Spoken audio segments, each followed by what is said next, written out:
People are really strange on that. I mean, because most people, most of your listeners are savers, and that means they'll be net buyers, and they should want the stock market to go down. They should want to buy at a lower price, but they have that feeling that they just feel better when stocks are going up. Ted Williams wrote a book called The Science of Hitting, and in it he had a picture of himself at bat and the strike zone broken into, I think, 77 squares. And he said if he waited for the pitch that was really in his sweet spot, he would bat 400, and if he had to swing at something on the lower corner, he would probably bat 235. And in investing, I'm in a no-called strike business, which is the best business you can be in. I can look at 1,000 different companies, and I don't have to be right on every one of them or even 50 of them.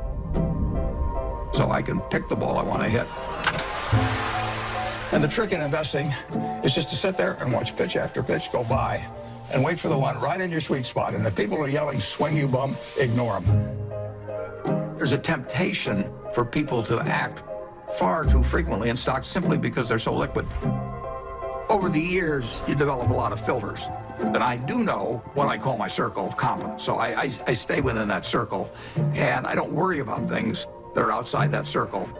Defining what your game is, where you're going to have an edge, is enormously important. At Berkshire Hathaway, we have all kinds of businesses. We own 73 businesses now, and in businesses, we're looking for an entity that has durable competitive advantage, somebody that not only is doing well now, but will do well 10 or 20 years from now. And in capitalism, when you have a wonderful business, it's like having an economic castle. And the nature of capitalism is that people want to come in and take your castle. It's perfectly understandable. I mean, if I'm selling television sets or something, there's going to be 10 other people that are going to try and sell a better television set. If I have a restaurant here in Omaha, people are going to try and copy my menu and give more parking and take my chef and so on. So capitalism's all about somebody coming and trying to take the castle.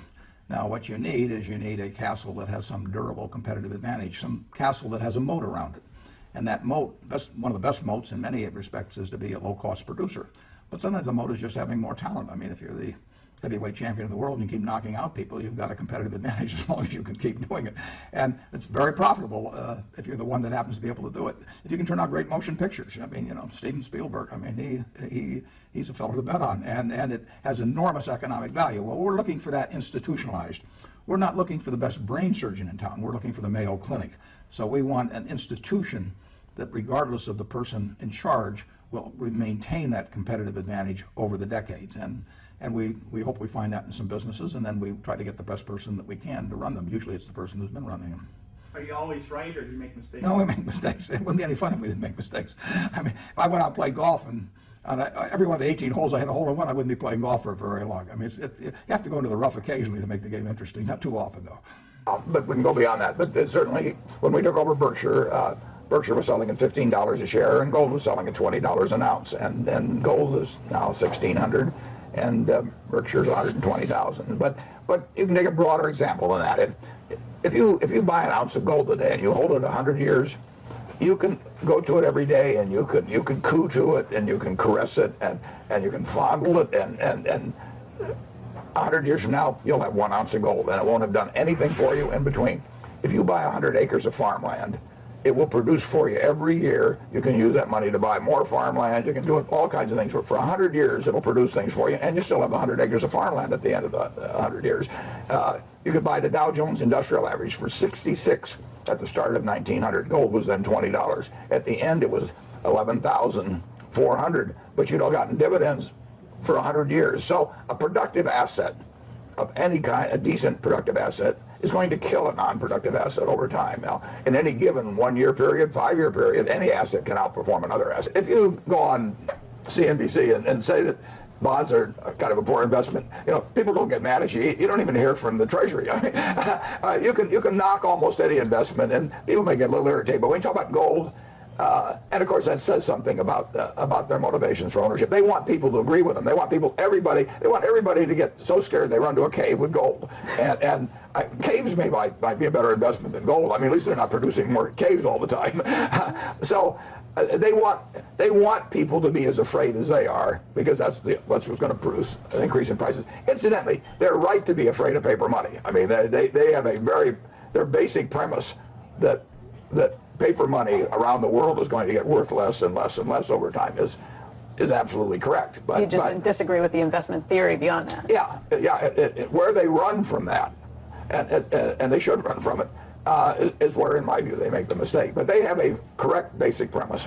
Well, if you own stocks like you'd own a farm or an apartment house, you don't get a quote on those every day or every week. And I think you look at the business, and the value of American business depends on how much it delivers in cash to its owners over between now and Judgment Day. And I don't think it changes in 10% in a 2-month period if you're looking at it as a business. Now you've got anything can happen in markets. I mean, anything can happen in markets, and that's why I say don't ever borrow money against securities. That markets don't have to open tomorrow. I mean, you can have extraordinary events. So I think to some extent you can get some of the instruments that people don't understand very well that have a lot of firepower in them. Like the volatility index and things that are tied to that. The idea of people taking a position, and they're gambling. They're not investing. Nobody's investing when they buy, some supercharged index on how the VIX does or something like that. They don't need it in their life. It's an unnecessary instrument.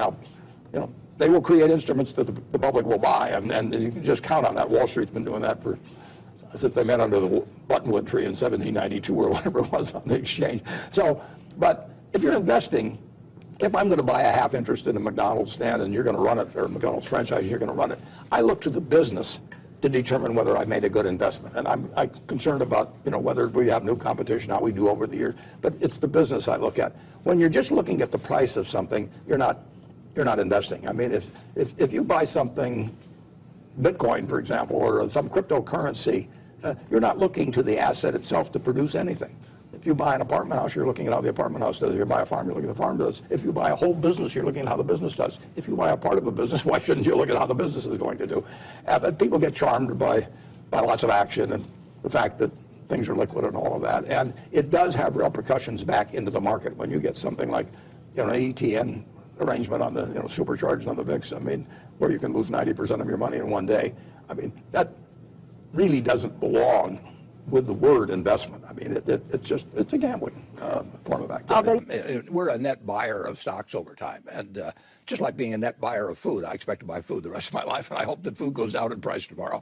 So when stocks are down, we're going to be buying on balance, and who wouldn't rather buy it, at a lower price than a higher price? People are really strange on that. I mean, because most people, most of your listeners are savers, and that means they'll be net buyers, and they should want the stock market to go down. They should want to buy at a lower price. But they have that feeling that they just feel better when stocks are going up. Well, I look at a lot of figures just in connection with our businesses. I like to get numbers. so I'm getting reports in weekly in some businesses. But that doesn't tell me what the economy is going to do 6 months from now or 3 months from now. It tells me what's going on now with our businesses. And it really doesn't make any difference in what I do today in terms of buying stocks or buying businesses, what those numbers tell me. They're interesting, but they're not guides to me. If we buy a business, we're going to hold it forever. So we're going to have good years, bad years, in between years, maybe a disastrous year some year. And we care a lot about the price. We do not care about the next 12 months. But are you surprised at how long this economy has been expanding? I've been surprised by all kinds of things in the last 10 years about the economy. I mean, I don't think there was any economist I've ever read that talked about negative interest rates for long periods of time. I mean, if you go back and read Keynes or you read Samuelson, you read any of them, they do not get into a negative rate environment. I think now there's still 11 trillion that's of government debt around the world that's at a negative rate. So we've never seen it before, and we've never seen, at least the conventional wisdom on a sustained period of long and growing deficits while the economy is getting better, extremely low interest rates, and really very little inflation. So something different is happening, but something different happens all the time. So, and that's one reason economic predictions just don't enter into our decisions. Charlie Munger, my partner, and I, in 54 years now, we've never made a decision based on an economic prediction. We make business predictions about what individual businesses will do over time, and we compare that to what we have to pay for them. But we have never said yes to something because we thought the economy was going to do well in the next year or 2 years, and we've never said no to anything because we were right in the middle of a panic even, if the price was right. All right, so you don't pay much attention to the dismal scientists then, I guess. Well, I pay none in the sense of as a guideline to doing anything. It's entertainment. I mean, it's like going to a variety show or something like that. But and I just don't know of any economist that actually has bought businesses successfully or done well in stocks. Paul Samuelson did. And you may know he was a big shareholder of Berkshire, but it's they make guesses, and there's so many variables.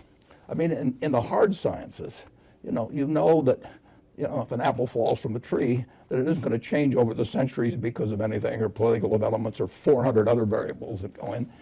But when you get into economics, there's so many variables, and the truth is, you've got to expect good times and bad times in business. And if you were to buy an auto dealership and you're wherever you live locally, or a McDonald's franchise or anything like that, you wouldn't try and time the purchase. You'd try and make the right purchase at the right price, and you want to be sure you got a good business. But you wouldn't say, I'm going to buy it because growth this year is going to be 3% instead of 2.8% or something of the sort. We favor the businesses where we really think we know the answer. And therefore, if a business gets to the point where we think the industry in which it operates, the competitive position, or anything is so chancy that we can't really come up with a figure, we don't really try to compensate for that sort of thing by having some extra large margin of safety. We really try to go on to something that we understand better. So if we buy something like See's Candy as a business or Coca-Cola as a stock, we don't think we need a huge margin of safety because we don't think we're going to be wrong about our assumptions in any material way. What we really want to do is buy a business that's a great business, which means a business is going to earn a high return on capital employed for a very long period of time, and where we think the management will treat us right.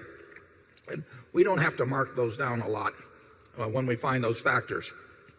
We'd love to find them when they're selling at 40 cents on the dollar, but we will buy those at much closer to $1 on the dollar. We don't like to pay $1 on the dollar, but we'll pay something close. And if we really get to something, when we see a great business, it's like if you see somebody walk in the door and you don't know whether they weigh 300 pounds or 325 pounds, you still know they're fat, right? And so if we see something where we know it's fat financially, we don't worry about being precise, and if we can come in that particular example at the equivalent of 270 pounds, we'll feel good. But if we find something where the competitive aspects it's just the nature of the business that you really can't see out 5 or 10 or 20 years, because that's what investing is seeing out. You don't get paid for what's already happened. You only get paid for what's going to happen in the future. The past is only useful to you in the extent to which it gives you insights into the future. And sometimes the past doesn't give you any insights into the future. And in other cases, like the stable business that you postulated, it probably does give you a pretty good guideline as to what's going to happen in the future. And you don't need a huge margin of safety. You should have something that you always should feel you're getting a little more than what it's worth. And there are times when we've been able to buy wonderful businesses at a quarter of what they're worth. But we haven't seen those. Well, we saw it in Korea here recently, but you don't see those sort of things very often. And does that mean you should sit around and hope they come back for 10 or 15, wait 10 or 15 years? That's not the way we do it. If we can buy good businesses at a reasonable valuation, we're going to keep doing it. Charlie?